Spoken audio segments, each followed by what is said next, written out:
The Go Radio Football Show with Scottish Gas. Watch live at 5 p.m. weekdays on YouTube. Join the conversation on 0808 17 17 700. Talking Scottish football first. Good evening, live from Glasgow. This is Paul Cooney with Aiden, McGeady and Greg Stewart. Evening, guys. Good evening, Paul. Good evening, Paul. Aiden, we saw you at the weekend.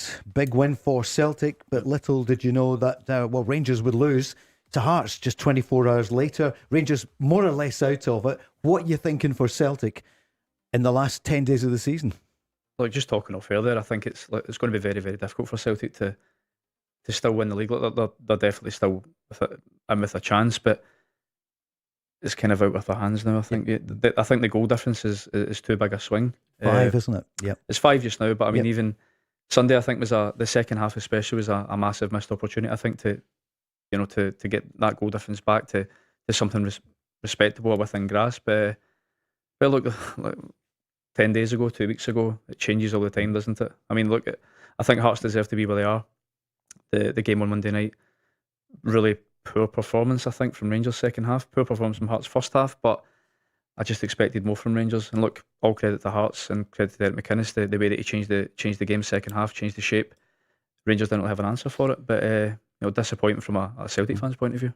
Greg, as a former Rangers player and a Rangers fan, you heard the show last night. There were so many Rangers fans saying Danny Rohl's got to go because he's not going to take Rangers anywhere. Got so close, but not going to win it. What did you feel? What's gone wrong in the last 2 games? Yeah, obviously 2 weeks ago when I was on ball, I was kind of full of beans, excited. But 2 weeks later, I'm sitting here and it's down to a 2-horse race now, isn't it? What do you feel happened?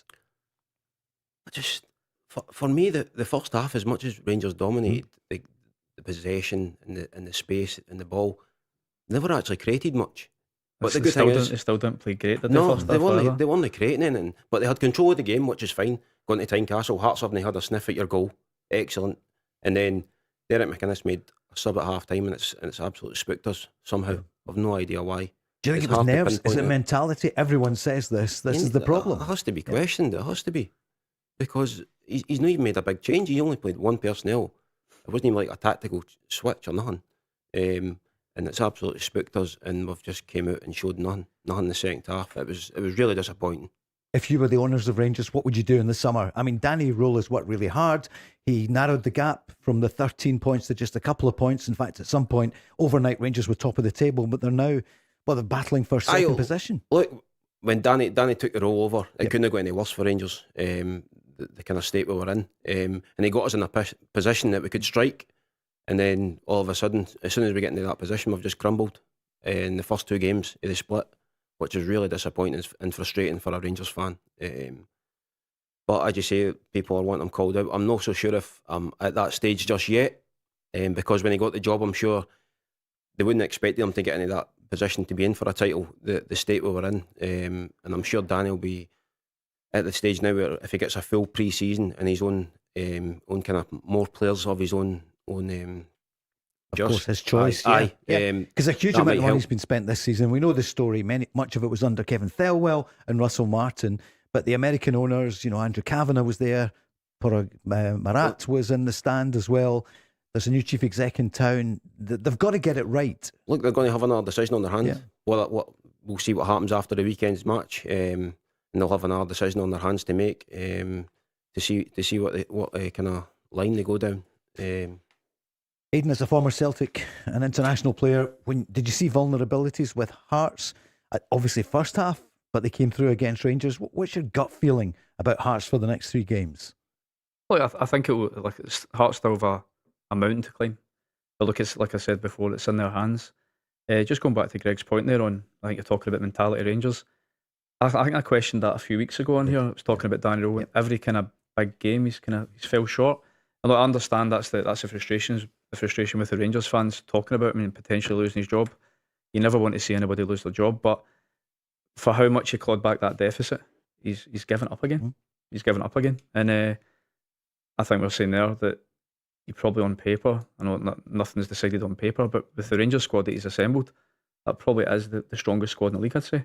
And to be so far off the pace is, I think, inexcusable. They backed him in January as well. They signed 3 players and got a player on loan to strengthen the team. And it was, you could say we arguably had the best January as well. A lot of people are saying whoever has the best January should go on and win the league, but that's fell on its face as well. Scott Olsen, why did he play him? I asked Barry Ferguson in that chair ahead of the game, why is he in? And Barry said, look, maybe it'll come good. He's got such a great pedigree, 4 games to go. Did you see anything? I think every Rangers fans, I've honestly, I don't know what he brings to the party. It's so frustrating to watch him. He's getting time on the ball to turn and actually face the full back up, and he's still refusing to get at him. Aiden, obviously a top winger, and if he was to get that opportunity, but that full back's letting you do, and he seems to just turn back and pass it back. It's baffling to me watching him. Is it possibly more to do with the fact that he doesn't really trust Gassama at the start of the game? Because Gassama's more of an impact sub, isn't he? Sure. Under Danny Rowe anyway, but it's got to be the most frustrating thing ever, because watching that game, I was at so many times he had the opportunity to, just, even like the first 10-15 minutes, like set your stall out and go and take the full back on. Just like I had the opportunity and just cuts back and passes. It's the easy option. Like, he's well playing a defensive midfielder out there. That's essentially what he's doing. Looked a bit like Celtic, like Tenecti or whatever. We'll come to that, because that is one of the problems. It must drive you nuts, Aiden, when you watch it. Take a player on, beat wingers them. Wingers nowadays is baffling. They just want to come inside, and I kind of played like that myself, but I wasn't a natural winger. But it's so frustrating how they don't go both ways. It's more like almost if everybody's worried about ball retention, possession stats. But going on to Celtic, look, I did see a little bit of a difference from, say, Tenecti on it was Sunday. It was a bit more direct. There was a couple of opportunities the first half where he took the full back on. Things have been kind of crying out for wingers to do, but then a little bit second half, a little bit one dimensional. Because you've seen the difference that Maeda made where he went to the left, and he actually ran in behind. That's probably the biggest thing for me. He always wants the ball to feet, and it's the easiest thing in football, isn't it? Like you want the ball to feet, but then you've still got to beat the fullback. Fine, but if you run into space, you beat the fullback. See, when you watch a Rangers team as well, there's not enough players running beyond. There's no make that selfish run to try and get the back four a wee problem to think I might not get it, but I'm going to run behind anyway to give them a wee bit of confusion. There's not enough of that in the Rangers team. Calls coming in already. 08, 08, 17, 17, 700. The first time these two have been together. Aiden McGeady, former Celtic, and Greg Stewart, ex-Rangers. Both of you, many other clubs as well. Billy's on already saying, Greg, how did you feel when you looked at Rangers with 16 players on the pitch? Not one Scot. I mean, there's a lot of Rangers fans saying about this. What's happened? It's baffling. I was fortunate enough, I had a good core of Scottish players when I played with Rangers. Who was alongside you? It was me, Al McGregor, Ryan Jack, Scott Arfield, Andy Halliday. That's a fair number. I think I've missed somebody. Adopted Scott James Tavernier. I know he's not a Scot, but he's been there for so British, long. But Stephen he knows Davis, what it's about. Stephen Davis, you know what I mean? Northern Ireland, experience. Of course.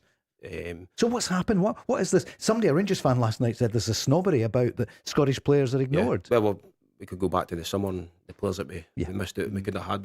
I hear you speaking about it. Shankland, the boy Milligan for Hibs. Cherny. You could go back. You could go back years with both Rangers and Celtic. You know what I mean? The players have missed out on me, just as you say, a wee bit of snobbery. But for me, it is crucial for a Rangers team to have a core of Scottish, kind of British kind of players. And I was fortunate enough we did have that. Let's go on the line. Stevie's on from Craigend, a Celtic fan. Hi, Stevie. Good evening. Good evening, guys. How are we? Yeah, pretty good. Aiden, tip-top form? Yeah, I would say so. Very good, thanks. And obviously, I had the pleasure of meeting Aiden on Sunday night there. So... it was you, was it? Forgot. Was he sober? Met him Sunday night at the Player of the Year. Just tell me he phoned in, actually. Fantastic. Was that the Scottish one or the Celtic one? The PFA was the Scottish one. Yeah, good. How was he? Was he all right?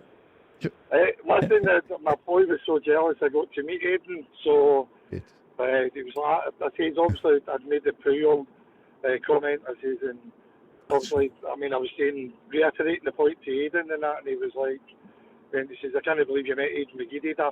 You know what I mean? So Love it. It was really polite, and thanks very much for taking the time, Aiden. I mean, it was no bother at all. Pleasure was mine.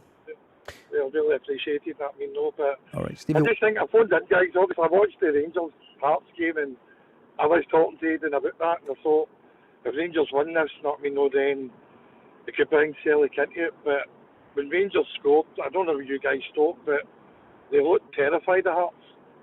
So they did. You know what I mean, Hearts just dominated them, and if Hearts play like that against Motherwell on Saturday, I can't see them losing the league. You know what I mean? It's going to be tough for Celtic against Rangers on Sunday, so if Hearts won on Saturday night, there was massive pressure on Celtic at Celtic Park against Rangers. I don't know what the guys think.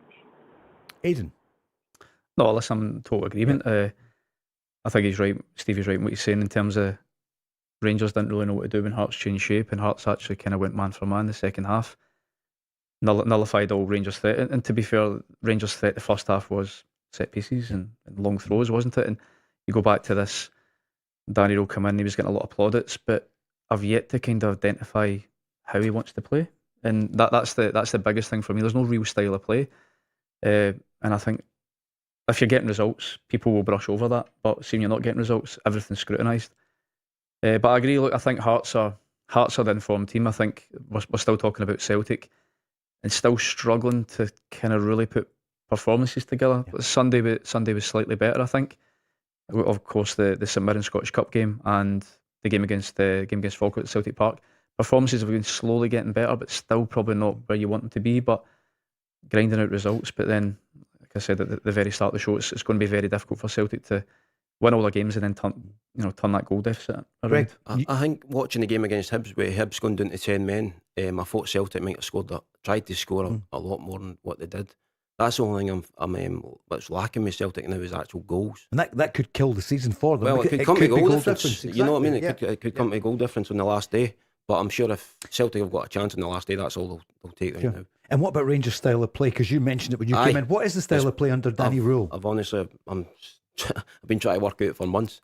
In and out of possession. It's so hard to see what we want. It's like we set up to play like through the lines and stuff, but then we'll play direct, and then there's nobody up there with the striker. It's really strange. The second half on Sunday was like we're going to put everybody on the pitch to go direct, but we're not going to do it. We're not going to go direct. That's the thing that's worrying for me with Danny Rohl. Yeah. I'm struggling to see the style of playing out of possession. I have heard that he actually doesn't want to play like this way. Whether that's with the players that he's got, he's just trying to adjust to it at the moment. Whether he gets to a pre-season and maybe totally change away the style he's play. But who knows, he might not get that. I can't understand that. I've heard that as well. I can't understand that. But you become manager, you get your biggest job in football, and you go, I'm going to park all my laurels and my philosophy to the side to try and get results. Surely you try and play the way you want to play to try and get results.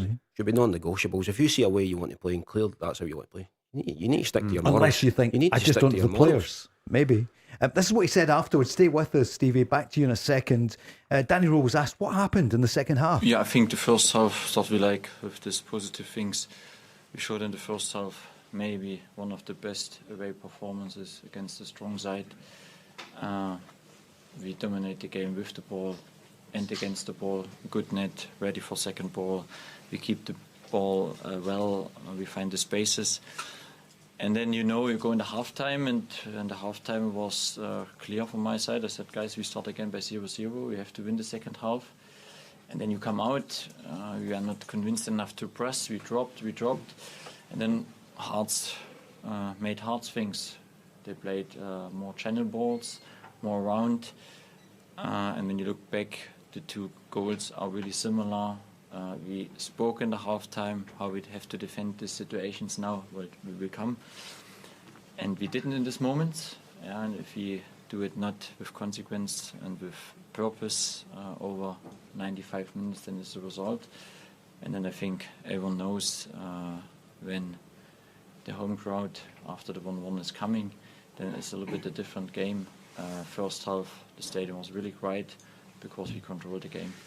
Greg, you knew the first 10-15 minutes Hearts would have to give it everything, because after that they would get nervous. Aye, of course, you're going to Tynecastle. It's one of the hardest places to go in the league. You know what I mean? It's hostile. Yep. You know what I mean? They were right up for it. They've not lost a game there all season. I don't know what's the players expecting. Just to turn up and win. You need to roll your sleeves up, fire in the belly of these games. And at the first goal, what happened? Rangers switched off, not marking man for man. As I said, we were talking off air. There was 4 Rangers players, all marking space. When you watch a goal back, Kingsley's just standing at the side of his cell, he gets a tap in. You need to mark the man. It's incredible. Stevie, so for the game at the weekend, what are you thinking then? We're talking about Rangers, obviously, and some of the deficiencies. And what about Celtic? Against Hibs, you would have expected more goals? Again, no, Paul, when you look at it, but again, just particularly on the Hearts game, and every time Hearts made a bad pass, they were shouting at themselves because of the mistake that they made. But every time Rangers done it, they just sort of got on with it. And I think, obviously, this Hearts get left, Motherwell, Falkirk, and then Celtic. The Celtic will get Rangers, Motherwell, and Hearts. You know what I mean? It's a hard running, Paul. And if Hearts play with that, the hunger was there. You could see that. Also, me and Aiden were watching Derek McInnes's speech, and he said that the boys just don't gear up, and he's proud of everything that they do, and they give 100% on the park. And you could literally see that. And even when they lost a goal, you could see that. So you could, and when we watched Celtic Rangers look as if they're trying to hang on, but Hearts are actually the only team playing that we want to win it. See, on the Celtic game at the weekend, Aiden, I saw you on the telly. The Negrin situation was barely talked about. I don't think you got a chance to. Were you surprised that the referee didn't give Celtic a decision there? Yeah, I mean, if you look back on that, there wasn't enough kind of mentioned about that. I mean, to be honest, we only seen it. It was replayed once and then never get put in, and never get put in after the game. To be fair, but I think a lot of people just forgot about it, and you speak about a lot of other things. But I was going back to the VAR incident, talking about the goal, John Newell's goal, and this acceptance of you have to trust the officials. And then when I look back in the game, I'm thinking, right, well, trusting the official, the linesman got the offside goal wrong, flagged for it. The referee got the sending off wrong, which got overturned. And in my opinion, the John Newell goal was a handball. It was fairly obvious for me. So that's 3 big decisions they got wrong. And we are supposed to sit here and kind of trust the officials. That's 3 massive incidents. But yeah, there's a lot of things that inconsistencies, from being honest, and especially if you've got access to VAR and you've got access to replays, and you've got a VAR chief, Don Robertson, then you've got a VAR assistant, and they're not seeing these things. It's mind-boggling for me. It's not worked this season. It's been a shambles. All the decisions it's been over the course of the season. It's not been good enough. Greg, did you think that was going to be overturned when the ball pretty clearly didn't it? If it is your hand and you score after it, it's clear as day. You can't give the goal. And it has skiffed his arm. His arm. I think that was a lot of people were saying they weren't sure if it did though on the replays, but I was like, I think it's quite obvious. That's just my opinion, right enough. But you could almost say that about anything. Say, well, we're not there. The camera angles. I did find that strange because I thought even Chris Boyd had said at one point, yeah, it probably is. But then it kind of moved. What did you feel, Stevie, as a Celtic fan? Because I understand Celtic are not happy about it. That could have been a 2-goal switch. Yeah. That could have been another 2. It could have made it 3 goals in favour of Hearts just now. What did you reckon? It was handball again, mate. Yeah, sure. I mean, again, you see them week in, week out. Insufficient evidence for us to make a decision. What does that mean? You're sitting watching it. Yeah. It's hot he's on, and then it's killed the pace of the ball. It's trapped his foot, and he's just knocked into the net. So, again, it'd be interesting. If Celtic lost the league by a goal, would they look into that one? But again, Paul, you see them giving, and then you see them no giving. It's hard. Again, they're meant to help, guys. I'm not a fan of it, but you say to yourself, you could look at Aiden and 9 other professionals, Greg included, could look at a situation and the split would be 60-40. So I don't know if the guys agree or disagree with that. See what I will say with the goal that got chopped? He gave offside. Yeah. I would rather have done that. He thought it was offside, he gave offside, and that's what VAR's for. They sorted it, they fixed it. Yeah. The goal got good. But the thing is, for me though, is to be fair with offside, it's black and white, isn't it? It's no subjective. But if it's another decision, say that they're sending off, if he puts his flag up or the offside goal, it's harder to overturn it when the decision's given because it's got to be conclusive. That's the thing I don't get. I know what you're saying, Greg. I do know what you're saying. But he wasn't in line with the ball. If you watch it as well, he was actually a few yards behind. So see if you're not sure, you can't. If you're not sure, you can't. 100%. He was 5 yards behind. Exactly. You could see it when you see it back. You think, well, he's not made there. A split decision. If you're not sure, Douglas can Ross, you still flag? You can't flag if you're not sure. I know. Stevie, what about the lineup up front for Celtic this weekend? Is Ian Acho in from the beginning, or what would you do? Maeda wide? Who would you choose if you were Martin O'Neill? Again, it's every time I'm on, you talk about Celtic, Paul. I'm a Maeda fan. You know what I mean? He causes problems, and Iheanacho looks quite heavy. And I did mention a comment to Aiden. I said that to him when he's quite heavy. And he puts the ball in the back of the net. I mean, can't argue with that, mate. But hardest thing to do in football, isn't it? Yeah. You're never going to be getting 90 minutes out of Maiden. You know what I mean? So, play with what you've got. Way Forrest, Taneke, Maeda, and all that Negrin. You know what I mean? But I think Rangers don't like Maeda on the park because of the amount of running that he does, and it terrifies them. But again, we're going to need to start scoring goals. Whether it's even wider than now. Is we have to score goals against Rangers, we have to score goals against Motherwell, and we have to score goals against Hearts on the last day if we want to still be serious contenders. Right, so would you go with Maeda and Iheanacho? Would you start? No, I do start with Maeda and Negrin, Paul. Okay. You know what I mean? So, Aiden, what would you do? Well, I think I know what you're saying about Iheanacho, and obviously a conversation from what I remember on Sunday night.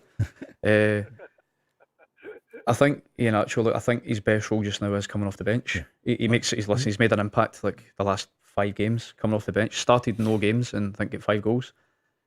But you're thinking any game he started, he's not the same impact, has he?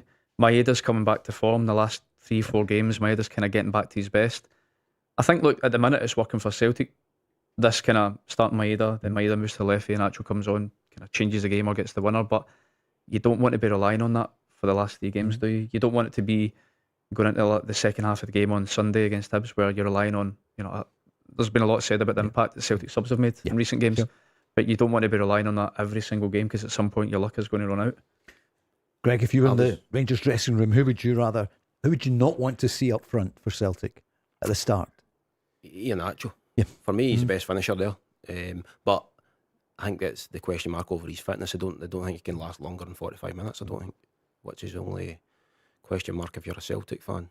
Do you start him or do you bring him on? Because as you say, he's been really making an impact. Same with Forrest. When he starts, he's not as impactful when he comes off the bench. I think that's when you watch Celtic this season. They've had a lot of players coming off the bench making a big impact. But when they start, they're struggling. So why not start them? Would you start James Forrest? Am I right in what I'm saying? Yep. When you watch Celtic. Listen, you're. It's almost as if you're saying when there's so many changes get made in such an early, an early part of the game. It's almost as if the manager's kind of saying, "I got it wrong. I got it wrong. The players have underperformed." But a lot's to be said for having a squad in football. Of course, you need everybody to commit and everybody to be involved and come on and make an impact, which Celtic subs have been doing of recent. For me, I think you talk about Iheanacho's fitness. When I watched the game against Dundee United and he started, he was probably one of the better players on the pitch, and he get dragged off quite early. So I would like to see him start because I think it will be difficult for Maeda against Rangers backline because it's a different type of game, very physical. In the past games against Rangers, Maeda's been nullified a bit when he started. Of recent times anyway. I'd like to see Iheanacho start and Maeda on the left, but I don't think the manager will change it. I think Maeda's been in form of late, so I think it'll be the same again. Glad you two had a good night on Sunday at the Player of the Year. Thanks so much, Stevie. 0808 17 17 700. The Go Radio Football Show with Scottish Gas. Watch live at 5 p.m. weekdays on YouTube. Join the conversation on 0808 17 17 700. Talking Scottish football first. And this time tomorrow night, we'll have a live audience here in the studio in the heart of Glasgow in the Gorbals, and Kevin Kyle and Peter Grant will be here with us tonight. It's Greg Stewart and Aiden McGeady. And we don't think you two ever played against each other. Although we're trying to think, maybe when you were at Kilmarnock, Greg, and when you were at Hibs. Were you at Kilmarnock 22-23? It's hard, isn't it, trying to think of your career, where you were. Honestly, can't I mean? Just say yes. I'll check Google in a minute or two. No. But you must remember if you played Aiden McGeady. I know, that's what I'm saying. And he'll remember if he played you, Greg Stewart. Would you in the team with Jordan Jones in that? Aye. Jordan Jones. Yeah. Chrissy Burke. Nah, no? Maybe no. Brothers at the back. No, Stu Finlay. No, I think I was after. I think I'd probably still been in England. He was in the Prem. I was League One for about 5 years with Sunderland. And then Aiden, obviously you went to Ayr United. What about the new manager, Gary Naismith, announced today he'll take over at the end of the season after the playoffs. What do you think? Well, I think it's a good appointment. He was obviously up for manager of the year. difficult shortlist to get on with a lot of outstanding candidates this year. So I think he's done a very, very good job where he is just now. Error. Look, I think the club, obviously being there myself, that everybody around the place has got the right ideas of where the club want to go, the trajectory the club wants to go on, and I think it's just getting that manager in who is going to push on to get up. I know obviously Bruni got the club to the playoffs last season, then ended up losing his job, but the owner there has got the right idea for the club, so it's going to take someone a little bit of a kind of John McGlynn type, who's going to take that team and play some good football, because I do know that the fans there were unhappy. Were unhappy in the last kind of couple of years with the kind of style of play and things like that. And it's difficult when you see a team like Falkirk, who've went from the league below you and the league with you, go up. And I thought you've got a team now, or a squad with a fairly big budget. So I think it's very optimistic for United, and I think it's a good appointment. Aye, it's a great appointment. He's done well at Stennismuir. Sure has, hasn't he? Well. Yep. It's a bit strange though, because they're still in the playoffs. Why they've appointed it now? Could that affect them? I suppose it could, couldn't it? Yeah. I don't know. Maybe just wait another week or wait and see what happens in this game against Queen of the South. But aye. Last night, Dunfermline, a 1-goal victory over Arbroath. Chris Kane, my goodness, what is he? 105. He's amazing, isn't he? He's been around for so long, deep into his 30s. Aiden, is that going to be enough? Do you think? Maybe to go up to Friday night, isn't it? Arbroath. I don't think that will be enough. I think there'll be more goals in the game Friday. I think like Lenny's kind of almost reinvented himself, hasn't he, with going back to Dunfermline, where people were writing him off, and with what he's done there has been incredible. The Scottish Cup final will come as well. The only thing is, I always feel for the teams in the Championship who get in the playoffs, even if you finish second, you've still got a mountain to climb, don't you? The amount, it's almost stacked against you. The odds are stacked against you. It's almost like they don't want the clubs to go up from the Championship. It kind of is, isn't it? It kind of is. I mean, the team that finished 11th in the Premier League, who at the minute who's it going to be, no one knows. But it's going to be very difficult for them to actually go up there. But look, I don't think that really matters. I think Lenny's had a fantastic season there, and taking over a mid-season last season and to do what he done. Listen, he's done a remarkable job there. Some good saves by young Aiden McGeady. Not Aiden McGeady. Saves, you say that? Aiden McAdams, of course. Another a Lanarkshire boy, of course, who was on the books at Rangers as a youngster. Greg, what do you think? Who do you fancy, Arbroath or Dunfermline? No, I fancy Dunfermline. I think Lenny's done a great job there. It wouldn't surprise me if they actually were to go up. You know that, honestly. Really? Just a Lennon effect. What season for him, isn't it, with the cup final? You were at a game last night. Where were you? A game last night. Did you not go to one of the matches? No. I thought you were talking he about was in goals with me. The Clyde Spartans game last night. I was still in goals. You talked about the Spartans game last night? Spartans? Yeah, when you came in. Well, it was 2-0 for Clyde last night. 4 for Hamilton. Big win for the Ackies. I mean, what a season for them, the points deductions and all the rest. But there is still in there fighting, Aiden, for the Ackies. That's been a very, very difficult season for them. There's been so many things going on off the park, but I feel sorry for them as well, because like the players there just want to play football, and there's that much going on off the pitch that it can be very, very difficult to actually do your job properly. But all credit to them. Look, it's a good club with good people in there that you want to see them do well. Of course, and you want her in there as well. And Alloa, 1-goal victory against Airdrie. Were you watching Arsenal last night? So Mikel Arteta, former Rangers player, Greg, through to the Champions League final. I was watching it. It was feisty in the touchlines, wasn't it? At the end. There was. Typical Simeone. But no, it's a massive win for a minute. Gives them a bit of momentum. Man City dropped points the other night in the league as well. So hard watch though, Arsenal. They've been a hard watch, haven't they? What about tonight? Who do you fancy? Oh, what a game that was last game. 5-4 last week. Who's it going to be? One of the best games I've ever seen. Yeah. I think PSG could nick it. You think so? I just think it maybe suit them. Okay. But as you say, it's an incredible game of football, the first leg. Aiden, what do you reckon? Look, before the first leg, I was saying Bayern Munich. I think Bayern Munich were the best team I'd seen this season, closely followed by PSG. But PSG it was like two teams just going against each other who just throw caution at the wind, just all out attack. Some of the players in display as well, and some of the football. I mean, you're talking, it's maybe one of the best games of football I've seen. That and probably the World Cup final in 2022 or 2023 it was. Amazing game of football, and I hope we get more of that tonight. But I'll be PSG. I don't know. I fancied Bayern Munich before that, but I think PSG. Think we're going to do it? Yeah. Okay. Harry Kane, what a chance it would be for him though if he gets to the final up against Arsenal. I heard them saying today on TalkSport, and he could wear a Tottenham shirt underneath it. But a bit to go. There'll be some game tonight. Looking forward to it. Derek McInnes, what a result that was for him against Rangers. And Mark Guidi said if they win those 2 games, then he thought they would win, the derby and then the match with Rangers. They did. He spoke after the game and naturally delighted. Listen, that's 3 games in a row we've had to come from behind against good teams, Hibs, Motherwell and Rangers, and ideally we wouldn't want to do that, but we know when we go behind, we've got that under the bonnet, we can still dig deep and find solutions and find ways to do it. Sometimes you have to turn to your bench to do that, and we did today, and I thought all lads who come off the bench played their part. But listen, if I was from the outside looking in and seeing a team continually do that, you'd think good on them, the spirit, the togetherness to show, the confidence to show, to keep going. And when you're back to the crowd, I just didn't think we got to the grips of the game. A combination of us maybe just losing a bit of confidence early on, and Rangers been very good. But we spoke at half time, can Rangers be good enough for 90 minutes for that? We've got to ask the question, but we've got to turn up. We've got to do better second half, and everybody had to take more responsibility. Everybody got their game sorted out. They had a word with themselves after I spoke with them, and thankfully we got in the second half is more how I expected the game to be, but thankfully we won the game. The captain, Lawrence Shankland, played his part, and there's an irony there, isn't there, and that he could have been at Rangers. What did you feel, Greg, when you saw him score that winning goal? It was a great finish. Yep. You can't take that away from him.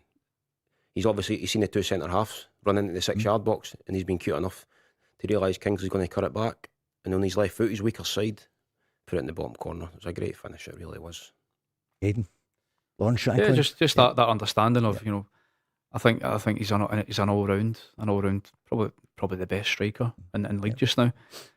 Gradually getting better as well, and just that understanding of realising that checking his run and stopping and knowing the ball's going to come back. And he's a player that you talk about Celtic and Rangers. Why have they never taken a chance on him? That's probably going back to the kind of snobbery thing where you go. I even look at Celtic in January and you think it was almost lined up for Calvin Miller to go back, and then you go and take a chance on another couple of players from abroad who are loan signings. But you go, there's a player there who knows the league, who's proven in the league. Just go and get them, because they're going to add to your team instead of taking this chance on on some foreigners that they need to kind of hit the ground running. It's very, very unlikely that happens. But listen, I know he had a big portion of the season out, but look, to still be nominated for Player of the Year after that, it shows how fantastic season he's had. And I just think it's a shame that one of the old firm have never taken a chance on him. Mark's on asking, Mark in Carluke. Aiden, he wants to know what you think. Are Celtic going to do it? Is the Martin O'Neill magic going to work in the last day of the season? What do you think? I'm going to have to say yeah. I'm going to have to say yeah. Look, what do you think? Yeah. I think it's I still think it's Hearts to lose now after those two results, which I never really seen them coming through.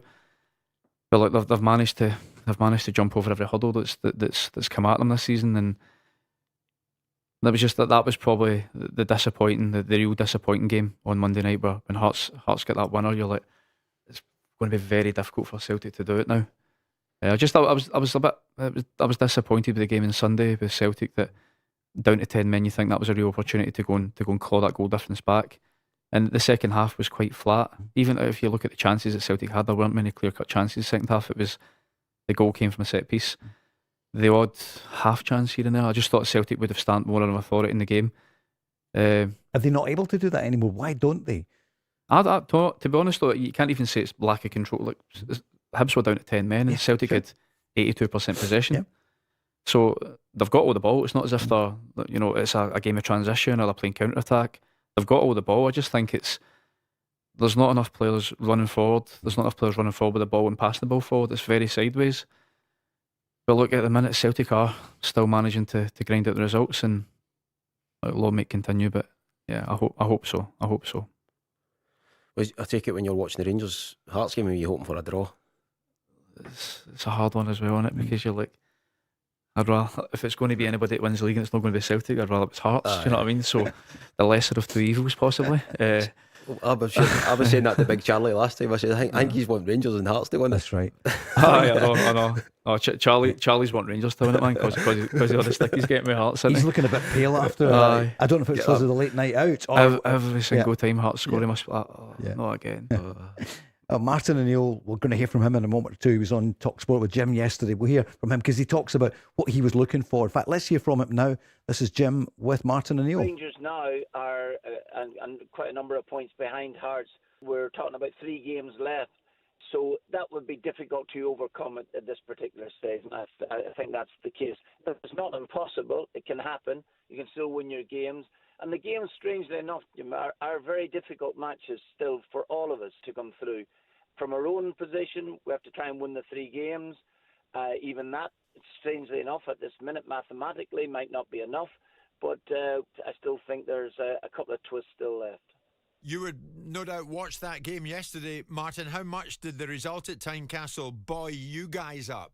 Strangely enough, if you're looking at it from a viewpoint of what you can do, all we can do is attempt to win our games, which are difficult matches.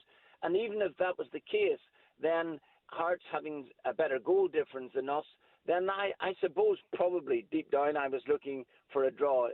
A draw is very, very difficult to cheer on, but it was, I think that was the case because it would then have put it in our own hands. As it turns out, mathematically speaking, it's not actually in our own hands.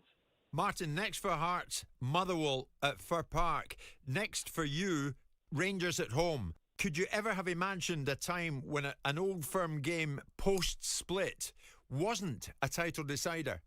That's true. That is very, very true. And that is actually great credit to Hearts this particular season for investing and going strongly at it and getting their noses in front and being able to stay there. I think that is great credit. From our own viewpoint, it's been a tough whole season. The players have had a number of managers. I don't know how many times I've come in myself. Maybe about 6 or 7 in the one year. So I think that's it. But credit to the team. We're still fighting, Jim. We still have a chance. There's no question about it. We still have to try and win our games. But get back to your point, it's a long time since a split game between Celtic and Rangers doesn't constitute the winning of the title. What's clear, Martin, is that Hearts are big-time challengers here. They lead the way. Is this going to be a regular feature, do you think, in Scottish football with Hearts in amongst it? Why not? Absolutely. I mean, Tony Bloom has invested it in Brighton, and he has also done the same at Hearts. Absolutely. And you know what? If you're looking at it from a neutral viewpoint, which I certainly am not, but if you were, then there's been excitement this season because Hearts have come up, thrown down the gauntlet to the 2 big teams, and I think that can only be good for the SPL. Are you enjoying it, Martin? Can you enjoy it? Jim, I have told you umpteen times, I've never enjoyed management, and so I've been at it a long time. Listen, of course, there is an enjoyment when you win. It's still exciting, seriously exciting, and it is good. And I did say to you that like a renaissance for me in the sense of coming back and working with young people. It's really, really terrific. But have you got the bug again? I'm sure you have. I mean, it's hooked you in, hasn't it? Well, we'll see how we stand at the end of the season, and that's nearly upon us now. Aiden McGeady, it is remarkable what he's done, isn't it? On 2 spells and then coming back after the Wilfred Nancy 33 days. Yeah, but it does make you think, though. You go, why change it for Wilfred Nancy? Because if you take Wilfred Nancy's time out of it and put Martin in there for the whole time, I think Celtic are winning this league. Yeah. I think Celtic are 10 points ahead with Martin's record.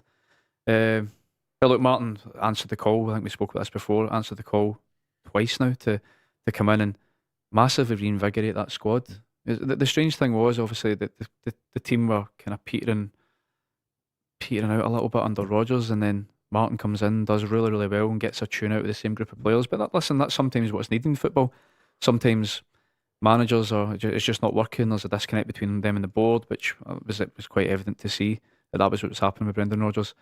Martin comes in, re-energises the squad, which he normally does, and then you go to Nancy, and once you get 10 games, and then you're almost out of the title race, to then come back in and to be putting Celtic still in contention with 3 games left and in a cup final.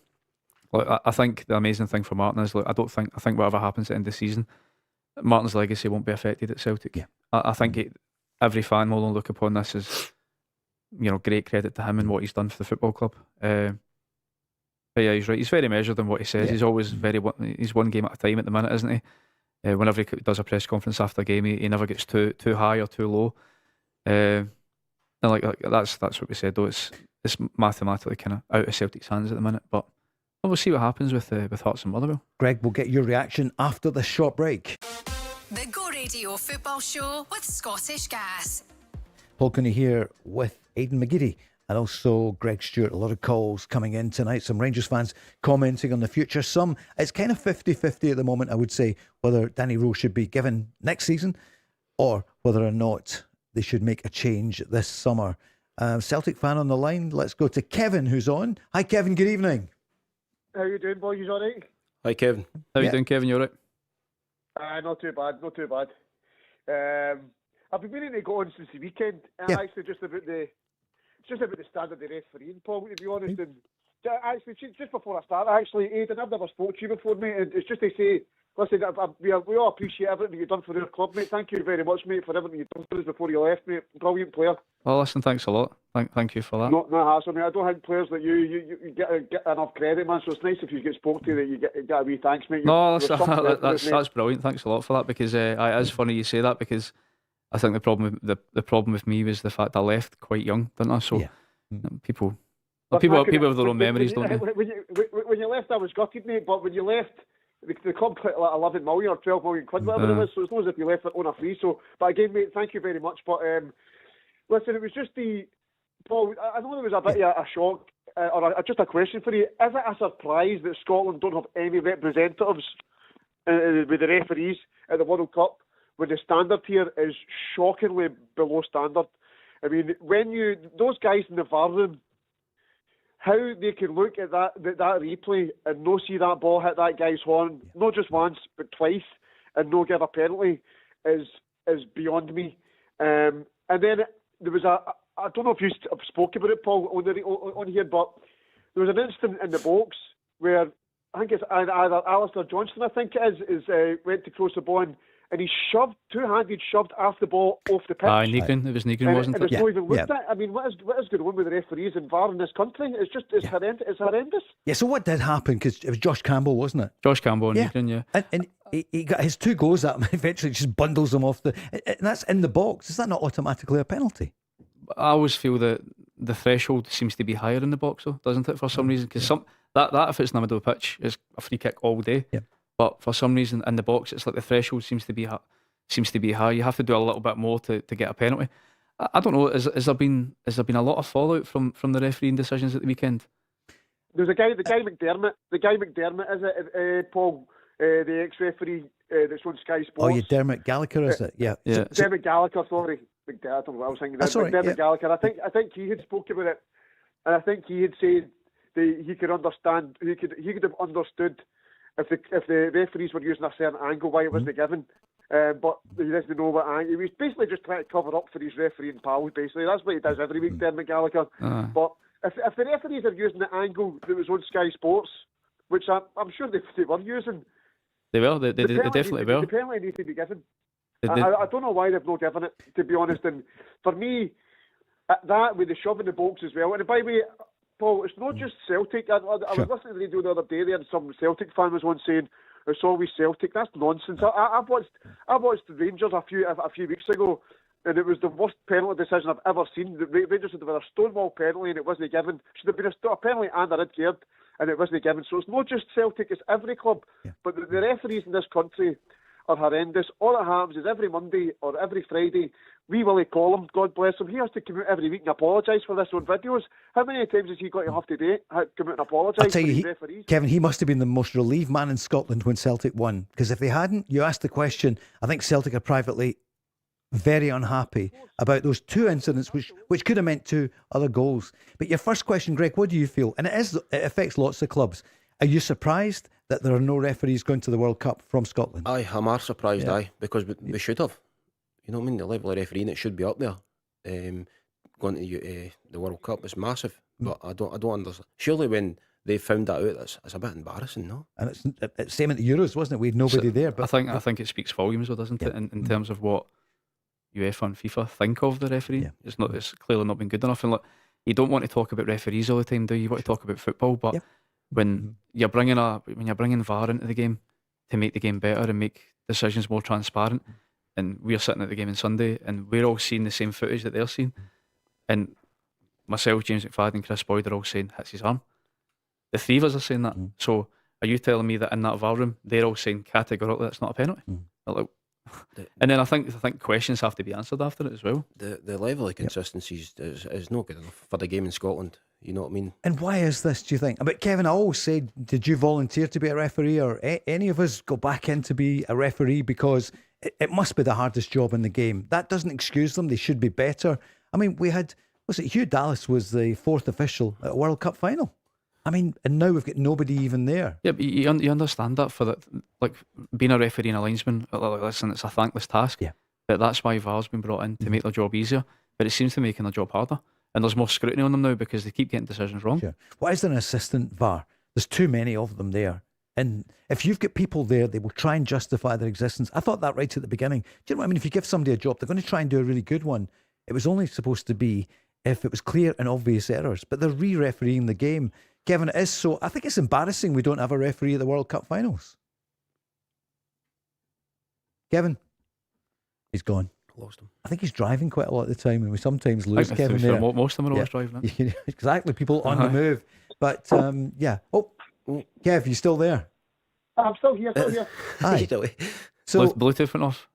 Kev, let's bring you back to it, because those goals could count. It could well go. This might be the ironic thing for Celtic. Last day of the season, Hearts come to town. Celtic could win, but Hearts win on goal difference. 40 years and 1 week after Celtic, had that famous victory at Love Street. Maybe it's written in the stars.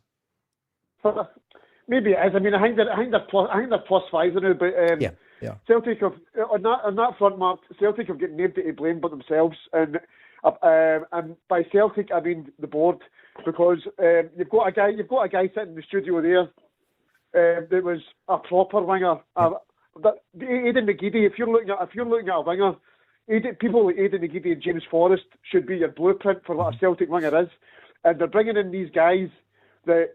Aiden, I'd like to ask you, Aiden, what is going through? So you've got somebody, Aiden, like Sebastian Tenetke, all the skill in the world, a wee bit like yourself, maybe not as good, but he seems as scared as a black cat to go by his defender. What's going on? Why is that, Aiden? What's going through his head? Listen, I don't know. I find it difficult to criticise players because, like, see, when you've been a player yourself and you listen to an ex-pro, I was there myself. You listen to an ex-pro talk about your game and slag you off. I'm reluctant to properly do it. And listen, he is very young. He's came from a lesser quality league into Celtic. It's a big environment. There's a lot of pressure. But what advice would you give him, Aiden? Great question. That's what I was going to say, Kevin. The advice I'd give him as a winger would be to be positive and take his fullback on every time and go both ways, because he seems very, very reluctant to go down the line. I think you've seen on Sunday there was 2 incidents the first half where the things we've been kind of crying out for him to do is, he takes these small touches towards the fullback and then cuts back inside and passes it. See, for me, you're as well crossing it or shooting. Yeah. If you're going to come inside, because you're literally just passed it back to Kieran Tierney or Callum McGregor, but then vary your game and run down the line. He done it twice and got in 2 crosses, 2 half chances, and I was like, great. I was like, that's what he needs to do. But then the second half, it's just very. I think he's quite slow to take the fullback on. He always almost lets the fullback be doubled up. Yeah. So then he's having to take on 2 players. I just think be more positive, because look, I think he does have quality. He does have quality. Listen, he wouldn't have been brought in if Celtic didn't see something in him, and he does show in glimpses. I think when he came on against Falkirk, he goes up to the fullback, takes him on. I know he was playing on the right, takes the fullback on, crosses it in, cuts it back. Maeda scores, and I was like, great. And then on Sunday you see little bits, but it's not enough. But the hardest thing is you've also got another player like Balikwisha who's not even making the bench. He was brought in as a winger, and it's £5 million, Aiden. £5 million. I know. Down the drain, man. I mean, come on, man. For £5 million, £5 million would have got you Lawrence Shankland a year and a half ago. No, it would have. I think as well. Listen, you're right, and there's something that the manager who's come in. That's the problem when you bring in a player, and it's under a different manager. That Martin comes in and clearly doesn't fancy him. But if you're then looking at the squad, you're having to bring on Jamesy. Yep. As an impact player. Fancy him. 3 managers and he's cost £5 million. Balikwisha. Balikwisha's played under 3 managers. It's not worth talking about because you've never seen him. He doesn't exist. He's not there. It's astonishing. The money they've wasted on a player like Balikwisha It's just incredible.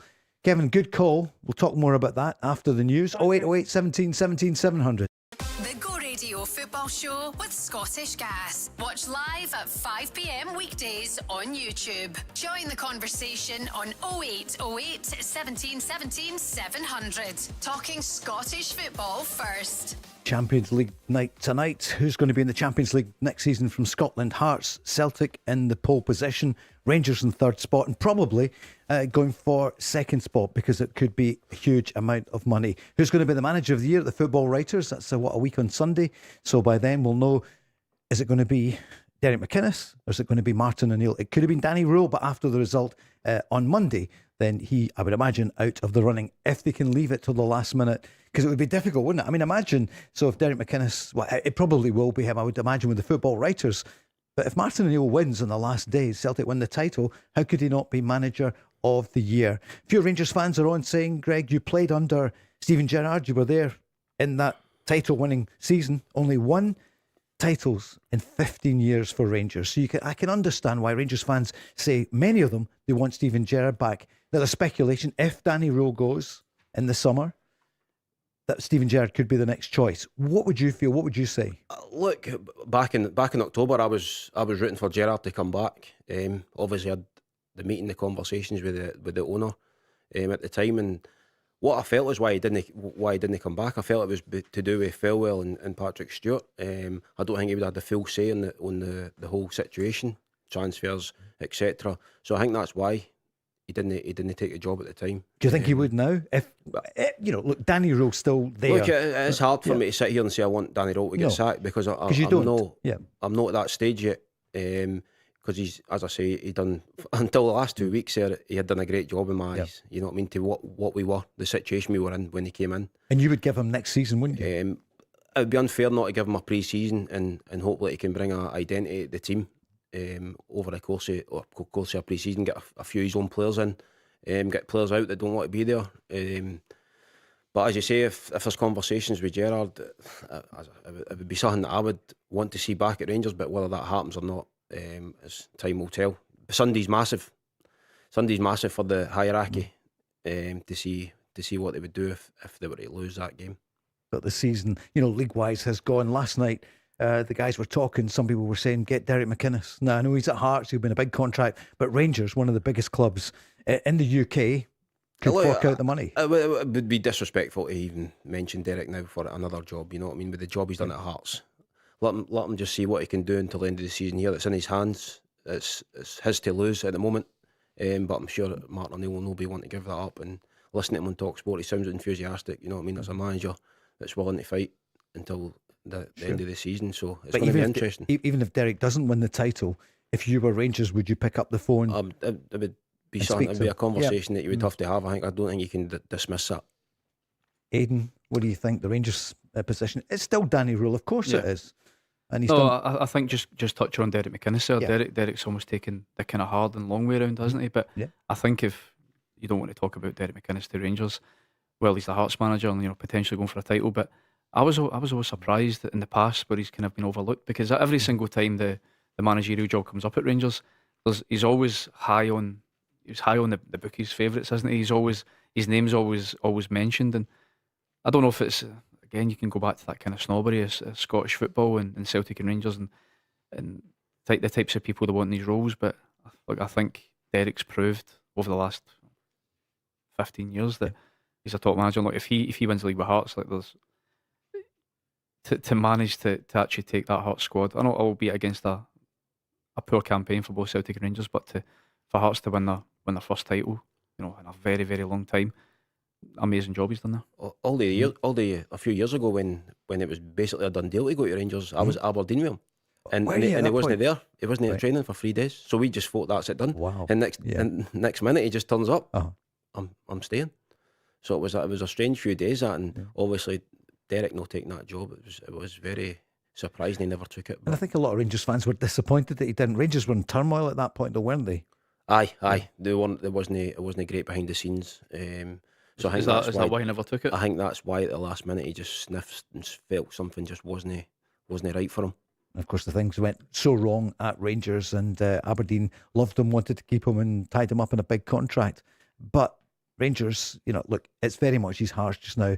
Did he sound like a title-winning manager in waiting the other night? No, not at all. Not at all.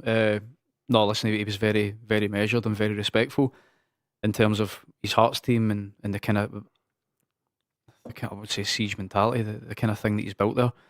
Obviously, Jamestown and Tony Bloom have got a lot to do with that as well. But he's got, I'd say, the absolute most out of that squad that they can get, and to be competing with 3 games to go and effectively it's still in their hands. But no, he was very respectful. There was nothing taken for granted. Talking about next season, and he wasn't even wanting to talk about it. He was saying, "Look, let's concentrate on the last 3 games of the season." What was 4 at that point? And obviously they had the game against Rangers the following day. It was good that he came, wasn't it, the night before the big game? Okay, look, because I think Braga won it, didn't he? And the Hearts players weren't there. Sure.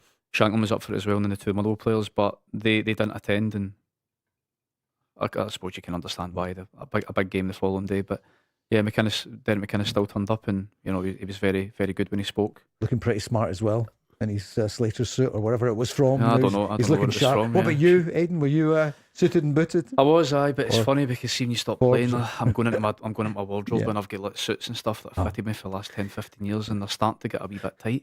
Starting to get that. So I'm jumping back and forth to Zara and try to get a suit that fits me now. Welcome to the human race. Yeah, I know. The rest of us, it's hard work and motivations. Greg, do you find that as well now with the injury? Hopefully you'll be back for next season. I'll try and have a go and try and come back, and what level that is, I don't know, but if I can get back on the pitch, it'll be great.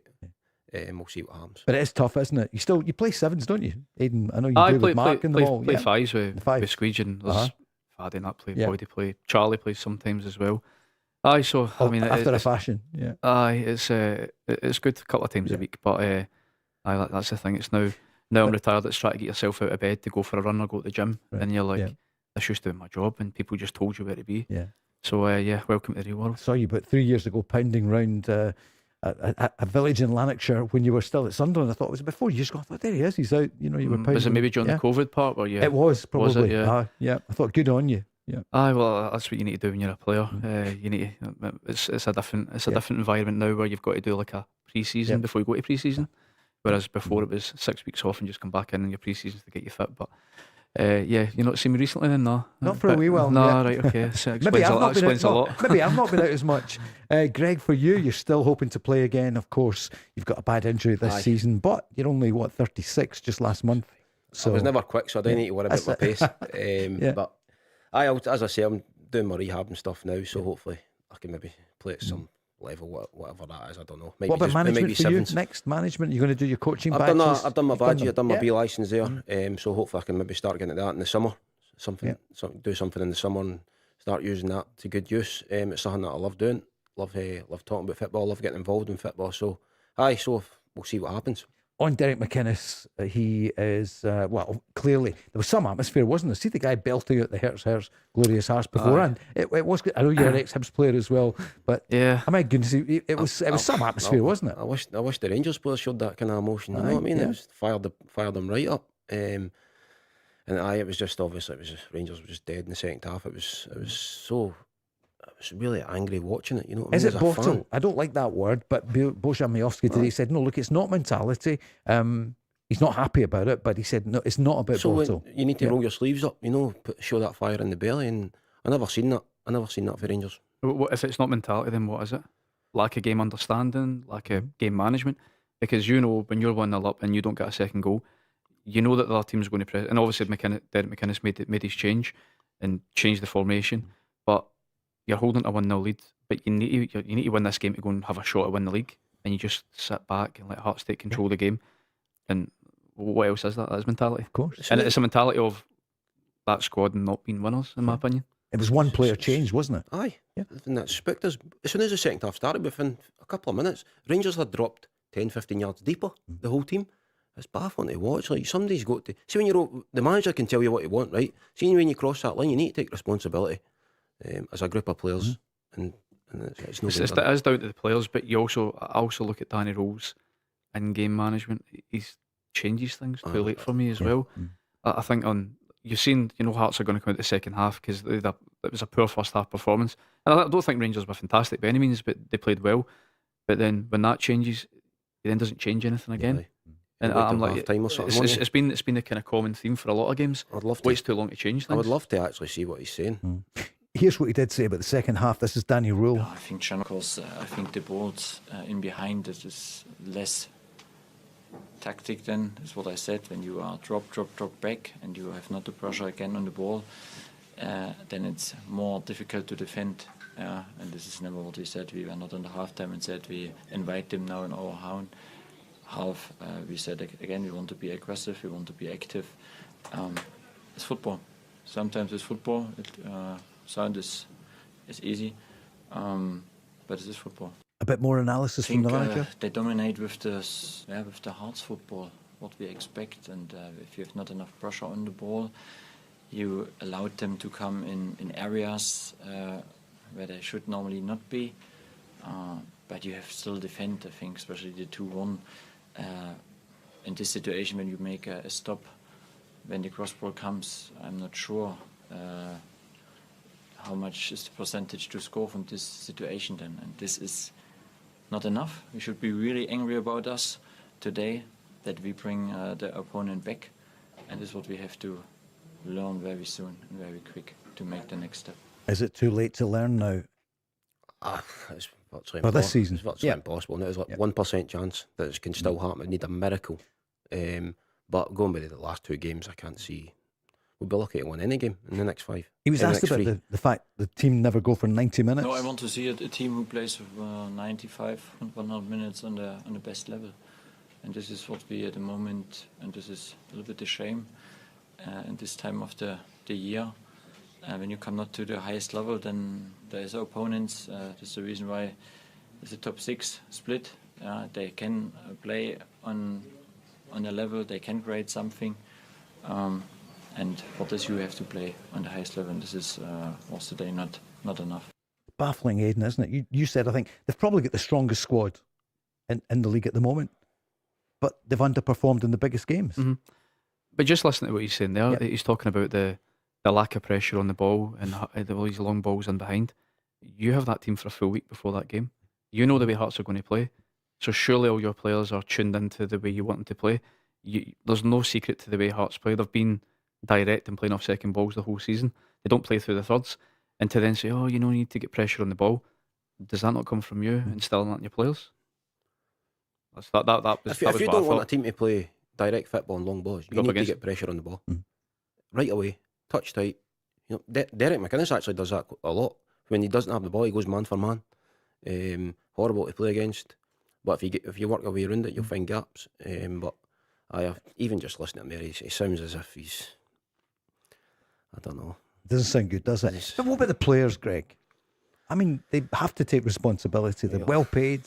Obviously, Rangers, they've got a chance of a title. 1 title in 15 years. It's not good enough for Rangers. It's really not. It's poor. It's really disappointing. You see the players after the game as well, laughing with Hearts players. What about that? Is that again because they're not from here? They don't quite understand. But I mean, this is life or death. When the season's finished, they're just going to pack their suitcase and go, and away they go. And you know what I mean? There's no homegrown players that need to live with that for the rest of your life. You know what I mean? It's just one of these things. But that's what I was going to say. Going back to that point about lack of core Scottish group in that team, I don't think enough players really understood what it means in that game. You're going for a title. You've got a chance of closing the gap again, and to then put in that performance, subpar performance, and at the end of the game, it's like, cool, we lost, and that's just kind of out of it. If you've got a core group of Scottish players, British players in that team, I don't think you're getting that. I don't think you're getting that reaction. And listen, like we said before, it's just came up short in too many big games for me. And even a draw. I mean, they needed to win. I get that, but to lose then, because you had the Celtic game coming up, and they've damaged Celtic. I know in the biggest games in the cup, because when you look back, people are beginning to say, Rangers fans are saying, look, we didn't do it in the League Cup against Martin O'Neill's Celtic, didn't do it in the Scottish Cup in the quarter-final, and the kind of confidence is gone in the key moments. And you can run 8 games without defeat or whatever, all these stats, But Philippe Clement trotted out stats, and he came close, but then he fell to Ross County and Dundee. Remember 2 seasons ago. The game on Monday is a non-negotiable. You had to go and win the game, and the Hearts goalie never had to do enough for me. As much as you say, Rangers played well first half, we never actually created much. Okay, we kept Hearts at bay. They never had a sniff at our goal, and then the second half was powder puff. It was shocking. On the title race, this is the manager's final word on it. What's going to happen? Yeah, big one. I think this is no question mark. You bring us in a really difficult situation now. I think we worked so hard to come so close in the last 2 games. It's not enough when you play just one half on your best level. And I think this is what we have to take. And this is also what I demand in the next 3 games. I think there's no question mark. We have to show courage. And this is what I expect in the mind from my players in the next 3 games, to take 3 fantastic results. Greg, you have to show courage. Is that not a given? You're playing for Rangers. Exactly. That's bread and butter, you know what I mean? You need to go out and get every game. And none other than Sunday, the Old Firm, you know what I mean? It's, as much as we're maybe out the equation at the moment because of what's happened, it doesn't matter. It's Sunday, it's Old Firm, and you need to go and get the win. And to be runners-up could be a place. I mean, I know it's Champions League qualifiers, but let's hear from Derek McInnes. And I said, how was he the other night? He spoke really well, obviously, 24 hours later after the win against Rangers. But still a lot to do. It's only an advantage if you win your game. You know, I think we all need to play the same game. It's such a pivotal week. It'll be the week that decides everything. So this time next week, there's obviously a couple of big games ourselves at Motherwell, and we just need to concentrate on ourselves. And I've said that to the players today. I've never been one for all season looking too much at other results, in the sense that when you don't want other people to do your job for you, our job's to do our job well, and thankfully we did it well enough in that second half to get the win. And we've still got work to do. Every team we play, I've got something to play for. And we're ready if it has to go down to the last game, and we'll be ready for that. Hopefully the next game is the most important one, and hopefully we can be good enough to get a positive result against a Motherwell team who, well, they haven't beaten us. They get all the plaudits, rightly so, for all the right reasons. Right, we'll look forward to that game, and also the Celtic Rangers game and the other games. What about the other end of the table? Who is going to be in that the trapdoor position, the second bottom of the table? Livy, as we know, are going. Quick break and then we're back. The Go Radio Football Show with Scottish Gas. Counting down to, well, the end of the season. 3 league games to go. Top of the table, Hearts 76 points, Celtic on 73, Rangers on 69, Motherwell on 57, Hibs on 51, Falkirk on 49, and then Dundee United on 43, Aberdeen 37, Dundee 36, Killie on 31, St Mirren on 30, and Livy relegated on 30. And we know this weekend, Greg, what about St Mirren against Kilmarnock? Who'd have believed those two? St Mirren, wow, Cup semi-final, winners of the League Cup, top 6 3 years in a row. Yep. Killie in European football last season. One of my old clubs, Kilmarnock. Yeah, indeed. They managed to go out the playoffs for the first time in a while at the bottom there. So they'll be picking up confidence for their 3-0 victory last weekend, but their away form has been pretty poor this season, isn't it? That's the issue, isn't it? Their away form's really killing them at the moment. What are you thinking for this weekend? I think it could be I think they might get a draw. Think a draw. Yeah. St Mirren's trying to play with Craig McLeish. I think they're trying to play a different kind of style of play. They've had a couple of bad results, but I think it could be a draw, that one. Aiden, what's your thoughts? I fancy Kilmarnock for that. I think under Neil McCann they've built a bit of momentum. He's instilled a bit of belief back in the players, which I think was completely gone under Kettlewell. I look at Greg's right. Craig McLeish has come in, and it's funny because you get so many plaudits the first kind of 4 or 5 games, didn't he, about this kind of different way of playing with the same group of players that Stephen Robinson had. But then the results, the wheels have came off a little bit. Yeah. And I do think St Mirren will be in that living spot coming into the season. They looked flat last. I just saw the highlights, but it looked flat, not the St Mirren you would normally have. And Craig did get off to a great start, of course he did, but it's not been so good for him. Dundee, are they going to be okay? Do you think they're playing Livy at the weekend? I think Dundee will be okay. Look, I think after the derby, that poor result in the derby, poor performance as well, to then bounce back with that massive victory, I think Dundee will be okay. I think they'll be fine. Look, 3 games left. Effectively, they have to lose 2 at the last 3, don't they? And St Mirren or Kilmarnock have to have to win 2 of the last 3. So I'd be surprised. I think Dundee will be okay. Greg, you've got a lot of pals up there, I would imagine. I agree with Aiden. I think it's between Kilmarnock and St Mirren who's going to be in the playoff spot. Dundee they've done enough now. They've got another home game this weekend, so they'll be looking just to secure that 100% at home to Livingston. So yeah, I think it's going to be between Kilmarnock and St Mirren who goes down there. So, but I do think the game will be a draw this weekend. Most people Dundee Livy, to be fair, but sorry, Marvin Bartley, to be fair, he's done quite well. I know the results haven't been there, but the performances have been a lot better. It's hard though, because when you look at the whole picture of the season, is it 2 wins the whole season? 2 wins.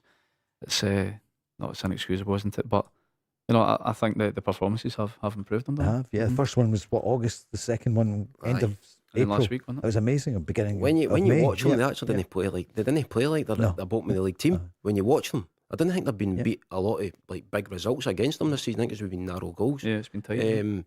So they have been unfortunate, I think. But aye, Aberdeen Dundee United. Quick prediction. Used to be the new firm derby, but Stephen Robinson started to get results in there at home. He had to, didn't he? Aye, because at one point a few weeks back, I thought Aberdeen were in trouble. The way they were playing, they were doing a Spurs at that point. Although I see Spurs are rallying, maybe, but So I think Aberdeen, they've kind of turned a wee leaf. Aiden, what do you think? I think Aberdeen. They've turned a corner the last few weeks. Again, I was in the same boat as Greg. I was worried about Aberdeen. There was the way the performances and the results were heading. It was like they could be right in there, but they have turned it around the last few weeks. Dundee United kind of been a bit of a whimper to the end of the season, isn't it? Considering they kind of had a chance of getting top 6 as well. But it's kind of been a second season, or a season of consolidation, I think, for Jim Goodwin. But it'll be interesting to see what he does next season, because I do think there'll be a lot of changes to that club in terms of the personnel and the players. Yeah, they've got very few Scots, of course, on their team. They're not alone in that one, Greg. But the derby was a big boost for them. They needed it after the one. Wasn't that long before when they collapsed at the end. I know. I can't remember watching that game at Dens Park when they were 2-0 up, and then the last 2 minutes they conceded 2 goals. Injury time, wasn't it? Yep. But then they go and win the derby 3-0 at home, convincing. Aiden, Darren's on 0808 17 17 700 saying, Aiden, what's going to happen at Celtic for next season? What do you reckon? We keep hearing about Robbie Keane's name. Yeah. Bertolascu's name doesn't go away. Roberto Martinez comes up. Any word? What's the latest? What's the latest? I've got the inside track. Yeah. We've got 93 caps for Ireland. Does Dermot Desmond not phone you and say, no, he doesn't. No, I wish he did. No, he doesn't. Look, from a personal point of view, I said earlier on the show that I would be going for someone like Knudsen at Bodo Glimt. Done amazing with a very small budget. But the names that you've mentioned there are the ones that I keep hearing. Askew went a little bit quiet the last couple of weeks. I think that happened with Motherwell kind of falling off the pace a wee bit. I think there's still a lot of people who want Askew. Robbie Keane's been mentioned as well. I think Robbie Keane has a chance to do a double in Hungary. And I think he said last time in the show, he's won a trophy every season he's been in management. And there's obviously that Celtic connection there as well, which has always been Martinez. Funny enough, I bumped into him a few weeks ago in Hamilton, weirdly enough. In Hamilton? His wife's from Motherwell, isn't she? Assistant manager, assistant. Right. No chance, me, Martinez. So I was actually surprised he spoke to me because I've not been massively complimentary in the past on podcasts and stuff like that when I speak of him. But like, he's a top coach. Did you bump into him in the street? Or was it a restaurant? He was running. I was coming to the cinema with my kids, and he was running to Nando's with his kids. Bizarre. Wow. Manager of Portugal diving into Nando's in Hamilton. Inside Scoop Pier, Martinez spotted in Hamilton. But no, I was giving him a wee bit of banter. So we spoke, and I was like, "Well, you come for a job interview?" Yeah. And he was like, "No." He spoke round it very well. But yeah, stars are aligning in some way. Who do you think it will be just now? What would your guess be? My guess would be Askew. Askew, yeah. Okay. My guess would be Askew. Yeah. I think he is not that I know anything or I've heard of anything, but I think when you look at what he's done with the Motherwell squad this season, that's effectively barring one or two changes in the team, that's effectively the same squad they had last season. And I always believe in a manager. A manager gives the players the confidence. So you're talking about, say, people being disrespectful to Stephen McGinn, Stephen McGinn and John John McGlynn. John Sorry, McGlynn. No. I'm off on another Sorry, tangent no. there. You're thinking about Askew. Paul McGinn. Paul McGinn. Yep. Sorry, Yep. sorry, sure, Paul. sure, Sorry, sure. Paul. Yeah. Paul and Stephen O'Donnell. Yeah. Players you go, of course, sorry. we couldn't Yeah. see them. We couldn't see them playing football. Aye. But see, when a manager gives you the confidence to play football, and he says, "Look, take the fear out of football. It's on me if you make a mistake." Yep. You see the difference in the because listen, you've been a player yourself. No player goes to training and sees players get the ball to play, do they? You play possession. Aye. Every player can control and pass the ball, Yeah. but it comes from the manager to give you that confidence, and he's managed to do that with that squad of players. I think that's just my opinion, and that's maybe somebody I'd like to see, but that's who I think it could be. You can see what you're in eyes. He's made players that's been at Motherwell for years better players. Sure. And not just 2 or 3, you're talking like 4, 5, 6, 7, 8. I played with Paul and Stephen. Fullbacks. They're ball playing centre half. Absolutely. And doing really well. You know what I mean? Look at Stephen O'Donnell against Rangers the other week. Wow, he was like man possessed, wasn't he? You know what I mean? The goal, it just the third goes goal. to show when you Yeah. get taught. You get taught what to do, Sure. and then out of possession, it can make you a better player. I drifted there slightly, only because somebody was in my ear. Andy's been on a Rangers fan saying, "Is this a conspiracy? Askew is going to go to Celtic. The deal's done. This is just speculation, so that Motherwell don't do so well conspiracy? against No, Celtic." He's on suggesting, that's tongue in cheek. That's just my opinion. Of course. That's my opinion, and that's somebody who I think I would you could make a case for any of the names suggested, but that's who I think it could be. Greg, any thoughts? I mean, the word is that It'd be hard to ignore that, but you can see it with your own eyes what he's done with Motherwell. But then obviously you go back to Motherwell to Celtic's totally different kettle of fish as well. Yep. You know what I mean? So there's questions there. But as in football and watching them, there's a clear plan there. There's a clear direction what the players have got. There's the argument, isn't there, as well? Look at what he's done with the Motherwell squad. Imagine what he could do with the Celtic squad. But like you say there, it's totally different. It's a different world. Because it's quite similar to probably Nonsi, where you go, Nonsi's got this style of play, he's not going to change for MD, which Askew's very similar to. And then Nonsi comes in and doesn't win and gets 10 games and gets a sack. Yeah. So you don't get that time, you don't get that, there's far more pressure. But it'd be interesting to see what we could do with a better squad of players. I would be surprised if other clubs only looking at Askew at the moment as well. would Rangers look at him? It could be a conversation, as you say, in a couple of weeks, depending on what happens from the end of the season. Because the huge money's not here in Scotland the way it used to be. Aiden, were you a £12 million player in what, 2010? Mm-hmm. So, Arnie Engels at the moment was what, 11 million? So in the current squad, in terms of bringing players in, yeah. No, I don't think it's ever been. Who's the record transfer into Scotland? Is it Torre Andre Flo still? I think you're right, which was 12 million? Yeah. So and then before that, you're talking 6s and Yes. 7s, aren't you? There's Yeah, never been sure. that money there to go out and recruit top players. It's never going to be there. Celtic and Rangers and Motherwell and Hearts and Hibs. It's all about bringing in players on a budget and developing them and selling them on. That has been the model, and that's the way it has to be.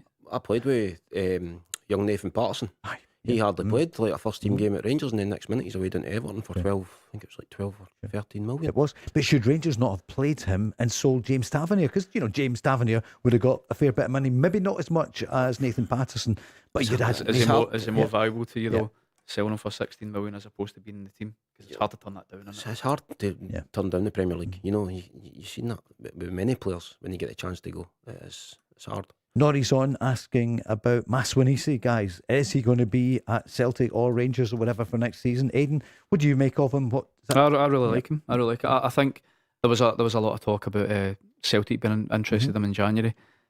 I didn't think it would happen because Motherwell wouldn't want to lose him unless it was a ridiculous bid. And I don't think that was going to come from Celtic because you look at the players that Celtic brought in, every signing was a loan, effectively. Yeah. So I didn't see it happening, but come the summer, look, he's a player that I'd be looking at to go, like, you've done it in this league. Come in, let's take you. He's 100%. I'd be looking to bring him in. I rate him. I do. I really rate him. And he's willing to run. He's willing to run in behind. And I think Rangers really lack that in the front line. Players willing to run beyond for the team. You might not get it, but you're willing to run to cause a wee bit of confusion in the back line, to make them think, and they'll go back 10 yards, and it creates space in front. I like him, I rate him. Whether I don't know how much they'll want for him, Motherwell, because I think he's under contract for a few more years. But if a big offer comes in, then they can't refuse. They can't refuse it, really, can they? Well, they lost Lennon Miller last summer. Yeah, look at they still performed. But they got great money for him as well. They kept their nerve. What about Arne Engels? What are you thinking? I see RB Leipzig are the latest club to be mentioned in relation to him. Was it Forest wanted him some months ago? Last time we were on here, it was Lazio. That's right. It was the rumours of Lazio as well. Yeah. I think with all these rumours keep coming up, they don't come from nowhere, do they? They don't come from nowhere. I think I'd be surprised if he's still there beyond the summer. I think with 2 or 3 bids coming in January from Forest, I think his head's turned. He'll be away in the summer. And look, I think he's somebody that I'm glad that he's back in the team because Celtic need him back in the team. And listen, he's a very good player. But like I said before, Celtic's model is bringing in players, developing them on and selling them for a profit, and he would be another one that would fall into that bracket. And that whole project has been a good one then, hasn't it? I mean, it's not over yet. 4 games to go for him. He might be a winner, a double winner maybe, or it could be. Yeah, it could be. But I think, look, when you're bringing in players from the continent who are young, and you're giving them the platform, the exposure to European football and playing in a better league and developing as a player, at some point, you're going to lose them. It's happened so many times in the past. Van Dijk, Wanyama, Foster, Matt O'Reilly. I mean, when you look back on that, Celtic's track record of doing that has been exemplary. It has. Greg, what do you think? Arne Engels, you rate him? He's a good player. All these teams want him. I couldn't believe Celtic, if it was true, they rejected that money for him. I think they did. Because they couldn't at that point. Because remember, there were so few players coming in the door. Then I think there was an offer. I think you could have lost them though, with what's there. I think you could have lost them, and especially when you're turning down, was it 22, 23 million? And it was a striker they needed. I get it, you're right. And then as it turned out, you didn't know that he would then be injured and miss the next 3 months, but you weren't to know that. That's true. What about for Rangers then? I just going into Rangers. I'm hoping Raskin has a great World Cup, and teams want him. Yeah. Because if teams want him for 20 million, I'd be selling him. Would you? Why? He's his consistency. I don't know if it's the role that Danny Rohl's wanting me to play. But I just don't think we're seeing the best of him. I love it when he drives forward. I don't feel like we're doing that. I see him going in between 2 centre halves to get the ball, to try and break lines. I don't see Raskin as a player that can break lines. I don't think he's that type of player. I think he's a wee buzzball he can get about the pitch great. Get in the box late runs. I don't think you see that enough either. A goal scoring midfielder. So I'm hoping he has a great World Cup and teams are desperate to get him. Aiden, what do you like about Nico Raskin? What do you observe? Well, last time I was on, I think I echoed what you said there, Greg, about if 20 million comes in from him, then you'd 100% take it. Because again, I go back to this season, it's consistency for me. I agree with that. But in terms of his playing, he has been asked to change the way that he plays under Danny Rohl, and I see him kind of playing slightly further forward because I don't think he is the one to dictate the play and get the ball at his feet and pass through the lines. I do like him. If he's got a goal on him as well, doesn't he? He can get into the box, late runs into the box, and he does have a goal on him. But I think if Rangers were to get a bid for any one of the players, I mean, because there was talk of Chermiti leaving in January as well, wasn't there? After just coming in the summer, I don't think Rangers can afford to turn down any big bids for any key players. Yeah. And of course, Danny Rohl, assuming that is Danny Rohl. To be fair, if you're the board just now, Danny will be saying, "Look, I brought some players in January, some good ones. Okay, 1 or 2 haven't really worked out, Skov Olsen, but that's a loan. Give me next season and let's get the team that he wants to maybe play the kind of system that you're waiting to see." Well, look, that's obviously probably when he got the job. That was probably conversations must have been had about the future. But as I say, if any bids come in for that sort of money, they need to go, because if we're going to lose it in Champions League money here, have we got infinity money, or these Americans have got to keep on ploughing money in? There was a talk of the share issue as well, wasn't there? The share, that's right, the share split, million. And raising more money that way. So you're having to raise money. You know what I mean? So we can't just keep on throwing money at it. We asked earlier on, have you two played against each other? So we were checking. Thank you, Rory, for this one. So you definitely were both on the pitch at the same time. Birmingham City against Preston North End. It was in 2017. And Aiden, you started the game. Greg, you came on as a sub. Preston North End won 2-1. No surprise there, I come on as a sub. So was it Preston at home? It says here Preston North End 2, Birmingham City 1. Preston, yeah. So I thought we were talking about the St Andrews game. Well, there was one as well. Birmingham City 2, Preston 2. I thought the St Andrews there game. was before that. You started. You were subbed In fact, you were subbed for Shea Adams in that one, and Aiden, you I was came a on sub for that John game. Welsh. Yeah. The second game I remember more at Deepdale, but I remember both the games. But it was two each that one. Two each that game the was. first one was both highly forgettable games. To be honest with you. Run of the mill English Championship games.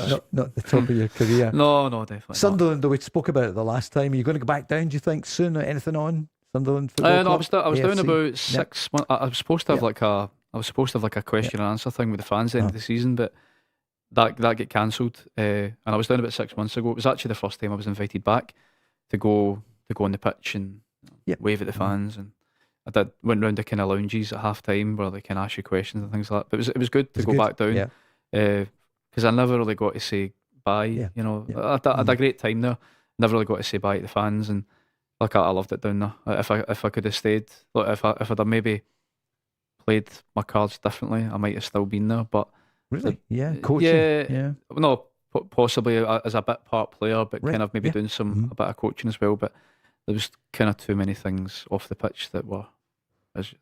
They were frustrating me. So, but no, I loved it though. We've all watched it. I've had a great season, man. What about you in England, Birmingham City? You remember that with great affection? I love my time there. I just signed at a crazy time. I know. Change of owners, change of managers, 3 managers in one season. Wow, which isn't great. Who did you have? Gary Rowett. Gary Rowett signed me, and Gianfranco Zola came in. No big names. And then Harry Redknapp for the last 3 games to save us. To save us from relegation. And he did, didn't he? Yeah. We relegated Big Charlie. He's at Blackburn. Right, of course. That's right, actually, that's right. Yeah. That's why he's back here, why we've got him. Quick break and then we're back. Show. The Go Radio Football Show with Scottish Gas. I was a wee bit slow on it there. It's not as... wasn't your speed there, Aiden McGeady and Greg Stewart? You were saying earlier on, you were never that fast, but you still got it up there. Well, when you're not that quick, you need to think a bit faster, don't you? Try and be a wee step ahead of your opponent. I was never quick. 5 yards up there, though. Counts for all, doesn't it? I try to be. Yeah. You probably had it both, Aiden. Was there a time when you thought, I wonder when I wake up? You know, people say his legs have gone. Yeah, his legs have gone. Did you ever worry about that or whatever? No, weirdly enough, listen, I was always one of the quickest in most teams I played, but more acceleration over kind of 20, 30 yards. Yeah. Not over 50, 60, but as I got to about 35, 36, I was at Sunderland at the time, and they were kind of trying to figure out. The fitness coach was like, I don't know what you're doing, but you're still one of the quickest over 10, 15 yards, so whatever you're doing. And I was like, I don't really do anything. So I hadn't lost it. But then as I got to Hibs, I was like, started to notice a difference. Like, you know, when you're doing like sprints and stuff in training and you're seeing the younger lads kind of just get away from you, and I'm like, I'm running as fast as I can here and I can't keep up. So that was probably the moment. But your legs do start to go, but then you make up for it in other ways because said they're 5 yards up there, seen things quicker than other players. But listen, it comes to us all. It does come to us all. But if you never had it, not to lose, of course. We'll see. Do you think you get the recognition you deserve? Difficult question in some ways, Aiden, because you are quite. It's not. You're not more. I wouldn't say you're modest. You're. You were a top player. But I would say modest. Something you said earlier on. No, I think you've got a confidence that you should have because so young, you did so well. But something you said earlier on, you left Celtic at a young age. I mean, you've been there for how many years? Was it 9? Yeah, so in the first team I was there for 6 years, but I left when I just turned 24, which you probably look at that now and you say, that's young, you know. So I left it having just turned 24, had 6 seasons in the first team. But yeah, it's that kind of legacy thing, isn't it? When you look back on it, you go, I think I spoke about this before, if you stay at Celtic, listen, I grew up a Celtic fan and I played for Celtic and I won trophies and I did everything I wanted to do, but I always had that ambition to try myself in England or try myself somewhere else. That was just the way I was. But if you kind of, in hindsight, you go, could I have stayed at Celtic and for a lot more years and won more trophies, and then you kind of you become more of a better player in some fans' eyes. But no, look, I'm quite happy with what it is. Football's a game of opinions. Was there ever a time when you were maybe going to go back to Celtic? There was. But I was at Everton at the time, and I wasn't really playing under Martinez. And John Kennedy phoned me. It was under Ronnie Dyler, and he said, "Look, would you fancy coming back?" But see, at that point, I'd only just signed for Everton, and I was like, "I'd love to, but I still think this will happen." I thought it was too early to come back. I thought it was too early, and look, unfortunate for me, that chance never came again. But I'd have loved to have played again for Celtic. But when you're starting to get older, 31, 32, 33. I don't think the Celtic fans would have been too happy for the signed again at that age. You think? And yet at Sunderland, you played a big part in the revival of Sunderland. And I know it was tough. Yeah, you played at Wembley a couple of times. Yeah, I was also part of the downfall as well. Right enough, I was part of the squad that took us down. So I always felt it was my duty to stay there and try and get the club back to where it belonged. And yeah, I had an amazing time at Sunderland and played some of my best football there. But just glad now that the club are now back to where they should be. See, there's your modesty there by saying I was part of the downfall. No, there's a quiet confidence as there should be. What would you say to your younger self, or more importantly, to young listeners and viewers, boys and girls getting into football?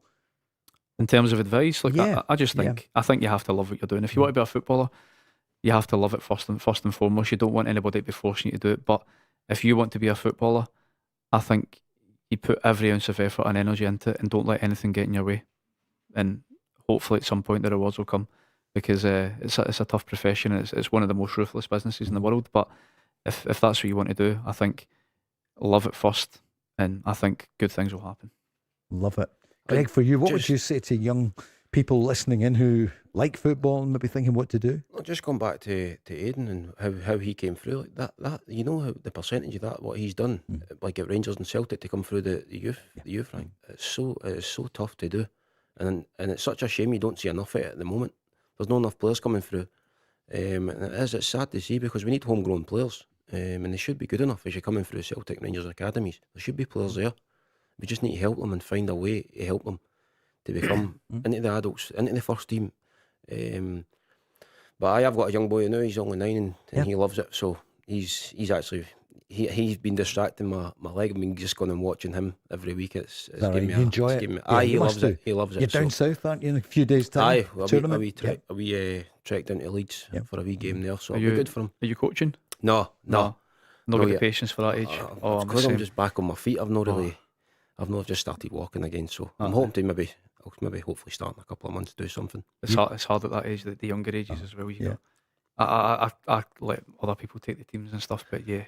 It must be. You try and teach your kids, don't you? But it's hard because they don't want to listen to you. Do you find that hard? Oh, I do, because my kids, like, I'm having to explain to them, like, you do realise I was a footballer, you know, and I have been a footballer. I'm giving you good advice, and they're like, yeah, whatever. I'm not just the guys in the school run. No, but they'll listen to other people more than me, and I'm like, crack on. The same. Is that right? The same, aye. Aye. Because you're their parents, it's difficult for them to actually take it. But if it's coming from a coach, it's got far more power and far more weight to it. My granddaughter's playing now. She's 10. She played in the Davy Cooper tournament 10-11 days ago, and she absolutely loved it. They got to the semi-final, just lost out. Where was that? In Hamilton. You know the Davy Cooper statue? So they had the tournament there, down at the Palace Grounds. The Palace Grounds, yeah. She absolutely loves it. Amazing. It's phenomenal. And I love to see that the girls coming through as well. Grandsons play football as well. But you can't beat it. I think for young people, to get them off the tablets or whatever the things they're on, get them out playing football or dancing, whatever it is. Because too many of them now are getting isolated. It's a big issue. Yep. No, as soon as it's dry or the weather, it's not raining, my wee man's out, so I can't fault him for that, because as you say, they can be stuck on phones, iPads, whatever they've got nowadays. So I can't have a go at him for that. Last few minutes of the programme. So, what a few weeks coming up. Let's look at Celtic now again.